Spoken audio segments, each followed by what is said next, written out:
What's going on, everybody? Is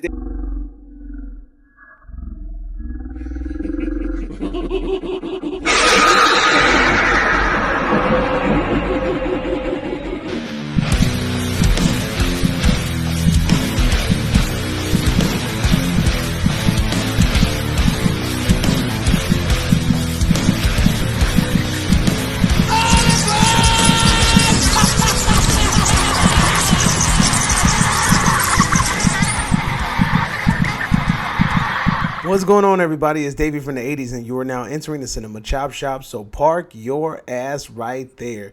And while you're there, don't forget to hit the like, the share, and the subscribe buttons. Also, if you check the link below, you'll see a Patreon account. You click it, you become a member. All you got to do is recommend movies and music and trailers for me to react to. So click the link, homie. Now, with that being said, we're here today with day 8, I believe, of In the Month of Madness. Yes, so we are here today with a foreign film. I'm going to just go ahead and jump internationally for a minute. And I'm going to look at a film called The Last Matinee. This is a 2020 film. It's a Spanish film, like I just said. I think it's a Argentina and Uruguay production.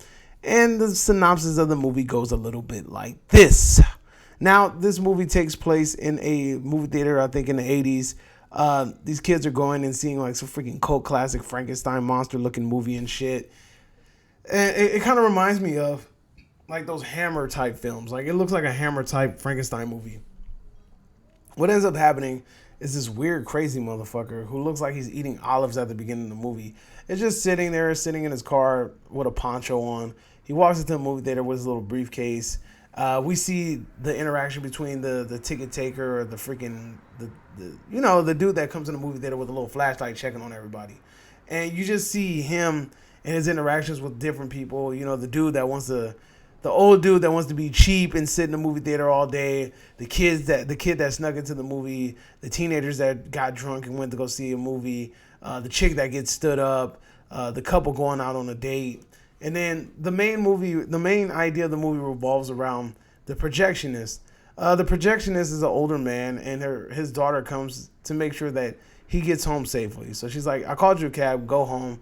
I'll run the projector for tonight. You have a heart condition. You're kind of sick, you're elderly, you need to take care of yourself. Go home, I'll take care of it from here, right? So he goes home, leaving her to man the helm of the freaking projectionist, right?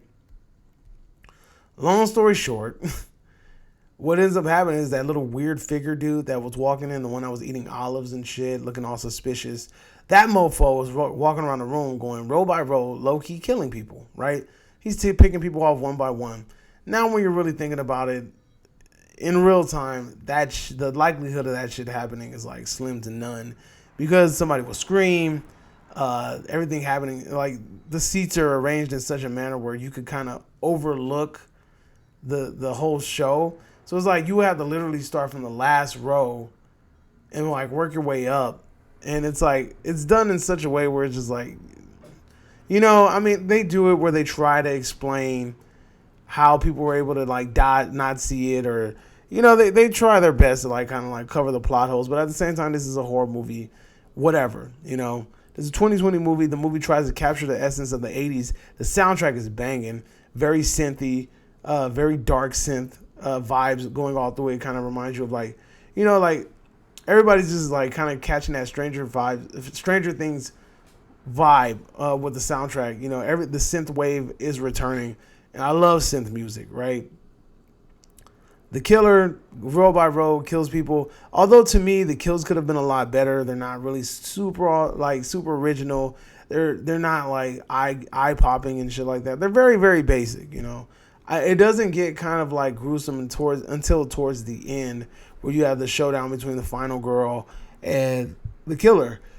And honestly, dude, the face of the killer looks fucking like, he looks like a crazy ass person. Like, is he somebody that I'm like, yo, I want to figure this guy?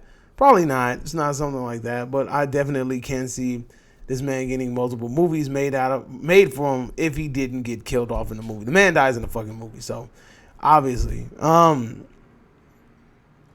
watching this movie, you find out that this dude has this fucking perversion for eyeballs. Like, he loves eyeballs. So what he ends up doing is, after he kills his victim, he pulls their eyeballs out of their socket and keeps them in a jar and he munches on them. So those weren't olives he were eating. Those were human eyeballs, by the way.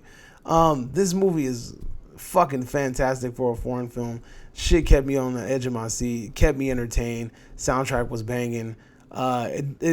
For a foreign movie, reading subtitles, it didn't bother me at all. Like, subtitles don't bother me. I understand that subtitles may bother you, and if they do, this movie isn't for you. You might want to go ahead and check out another movie. But dude, the fucking The Last Matinee is a very dope foreign movie that I would love to recommend to you guys. In this month of madness, I'm going to recommend a couple of other foreign movies, by the way. But, we'll get there when we get there. We'll cross that bridge when we cross that bridge. But for now, I would definitely tell you to go check out The Last Matinee. I believe it's on Amazon Prime. You can purchase it. This video is not sponsored by them. I'm just literally telling you about a movie that I actually enjoyed. It's not too many newer horror movies that I really, really enjoy.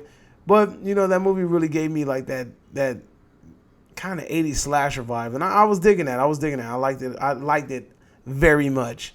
So, watching the movie, and the cool thing about it is I really feel like they really captured the nostalgia of the era.